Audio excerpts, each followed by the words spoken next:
Bienvenue sur Pause Matinale, très heureux de prendre un nouveau temps avec vous et de pouvoir continuer ensemble cette thématique. Êtes-vous fatigué? Nous avons vu dans les premiers volets des aspects un peu plus, je dirais, pratiques par rapport à l'aspect de la fatigue, la suractivité, ce que cela peut engendrer, ce que cela peut générer dans les cœurs. Et nous avons vu que Dieu nous enseigne au travers de sa parole, en tout cas au travers de la création, qui est dit que Dieu se reposa ou cessa toute activité le septième jour, nous enseigne que nous aussi nous avons besoin de prendre du temps de repos, de temps de pause dans notre quotidien, notre activité professionnelle, personnelle, mais aussi parfois spirituelle. Prenons encore ensemble le texte de l'auteur aux Hébreux, chapitre 4, versets 10 et 11, qui nous dit « Car celui qui entre dans le repos se repose de ses œuvres, comme Dieu s'est reposé des siennes. Efforçons-nous donc d'entrer dans ce repos, afin que personne ne tombe, en donnant le même exemple de désobéissance. » L'auteur aux Hébreux nous indique quelque chose de très important, celui de s'efforcer d'entrer dans le repos de Dieu. Je crois qu'il y a le repos, bien sûr, en celui qui nous attend dans le ciel, mais il y a aussi des temps de repos ici-bas. Et le repos de Dieu, c'est ce repos dans sa présence, ce repos dans son amour, dans sa grâce, le repos en s'appuyant davantage sur Dieu, en comptant davantage sur sa bienveillance, sur sa force, sur tout ce qu'il peut nous donner pour que nous puissions vivre des temps beaucoup plus paisibles aujourd'hui ici-bas, et ce malgré les rythmes effrénés de nos cœurs, de nos vies, de nos activités diverses et variées. C'est pour cela que la parole de Dieu nous amène dans des pistes de réflexion, notamment dans ce que Jésus enseigne dans l'évangile de Matthieu, chapitre 6, verset 33, lorsqu'il est dit « Cherchez d'abord le royaume et la justice de Dieu ». Les temps que Dieu nous demande d'avoir, cherché d'abord le royaume et la justice de Dieu, ce sont des temps qui sont là pour nous aider à nous replacer et à nous recentrer sur l'essentiel. Nous recentrer sur celui qui est la source de tout ce dont nous avons besoin, qui est la source de toutes nos capacités, qui est la source de toute la créativité qu'il peut y avoir dans notre cœur. C'est la source que nous devons placer en premier dans notre existence. Lorsque nous prenons le temps de rechercher Dieu, prenons le temps de rechercher son royaume, sa justice, cela nous amène à le rechercher à travers, je dirais, 3 éléments qui peuvent être importants. Tout d'abord, rechercher Dieu au travers de la prière, au travers de ce moment d'intimité avec Dieu. C'est un temps que Dieu désire avoir entre lui et nous. Un temps d'intimité, un temps d'échange, de dialogue, de cœur à cœur.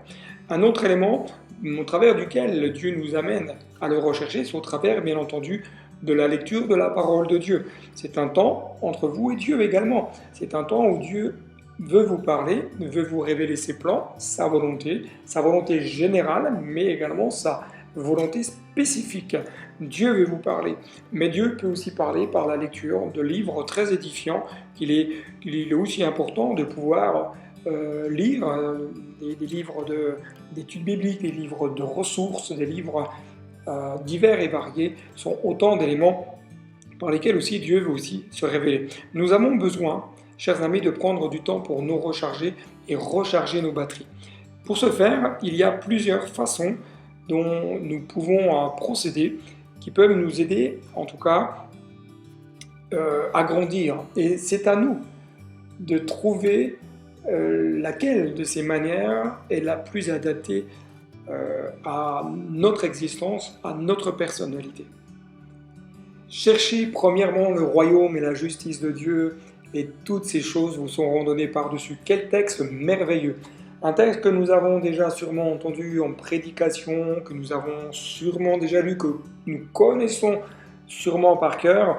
Et ce texte est une véritable invitation de la part de Jésus à chercher premièrement le royaume et la justice de Dieu. Une invitation à ce que nos cœurs, nos vies cessent parfois de courir dans tous les sens, cesse parfois de s'agiter dans beaucoup de domaines pour dire maintenant, prends le temps de rechercher mon royaume et ma justice. Cela nous amène, je dirais, à laisser davantage ce qui est extérieur venir animer nos cœurs, animer nos vies, rythmer nos journées pour davantage nous centrer à ce qui est intérieur, c'est-à-dire à ce que Dieu va déposer dans notre cœur, que ce soit, comme je l'ai dit, par la lecture de la parole, que ce soit par la prière.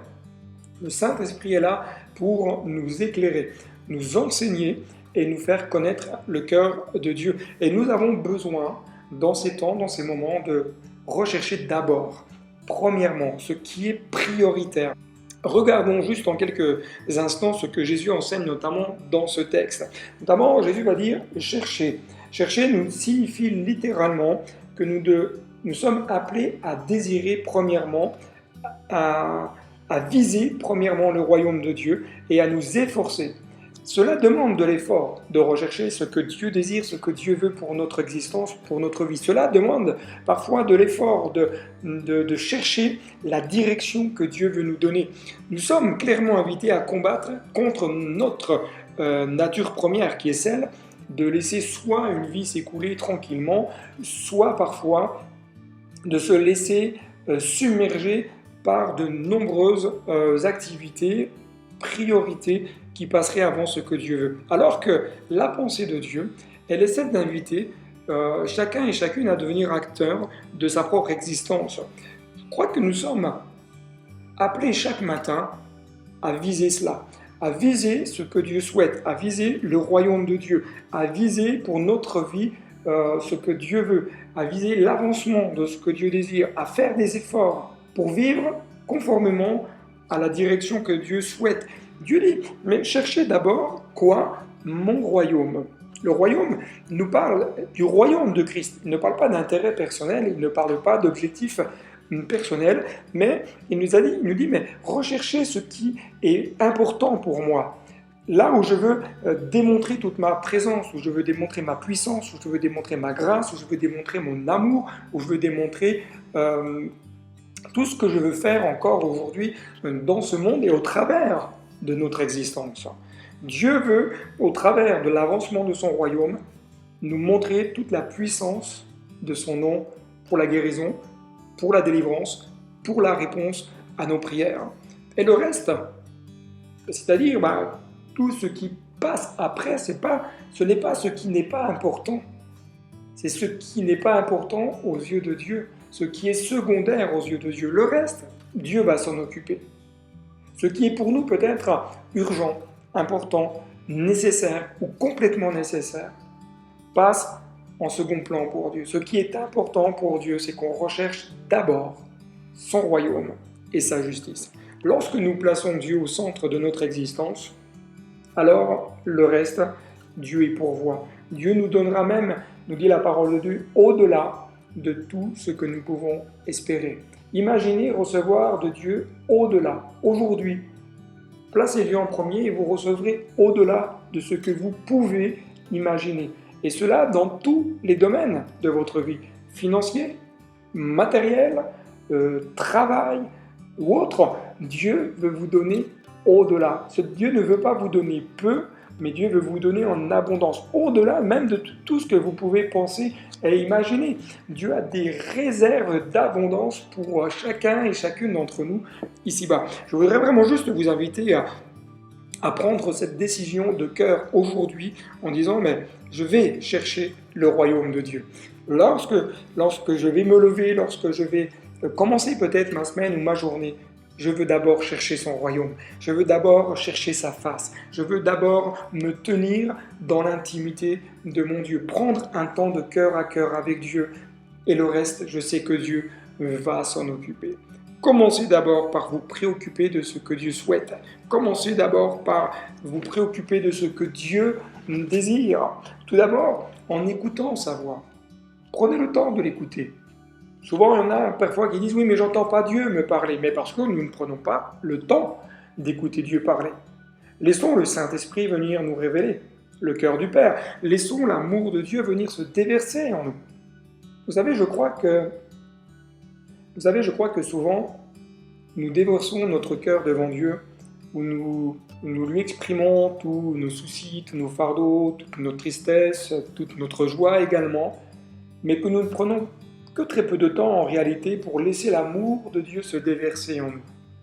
Peut-être parce que nous pensons que nous ne le méritons pas, peut-être parce que nous pensons que c'est inutile, peut-être parce que nous ne pensons pas que ça soit si important que cela, mais j'aimerais simplement vous inviter à laisser l'amour de Dieu se déverser dans votre vie et dans votre existence. Continuez de déverser votre cœur devant Dieu, mais prenez un temps pour laisser le cœur de Dieu se déverser dans le vôtre. Soyons comme des Moïse, qui restaient simplement dans la relation, dans cette communion intime avec Dieu. Soyons comme des Josué, qui lui restaient. Lorsque Moïse sortait de la présence de Dieu, Josué restait dans cette intimité. Cherchons d'abord, premièrement, ce qui est nécessaire, ce qui est urgent. C'est ce que Dieu veut pour vous à partir d'aujourd'hui et dans les jours à venir. C'est pour cela que je vous encourage à rechercher d'abord son royaume et sa justice. Et vous verrez que tout cet aspect de fatigue, de stress va s'évaporer et vous vivrez vos journées, vos semaines beaucoup plus sereinement avec toute la grâce de Dieu pour vous aider au quotidien. À très bientôt sur Pause Matinale, et si vous n'êtes pas abonné, n'hésitez pas à vous abonner, à liker cette vidéo, à activer la clochette pour être alerté des prochaines capsules qui seront mises en ligne, à laisser un commentaire, à partager sur les différents réseaux aujourd'hui qui sont disponibles sur Internet. Faites connaître cette chaîne pour le plus grand nombre afin qu'ils soient chacun et chacune bénis. À très bientôt.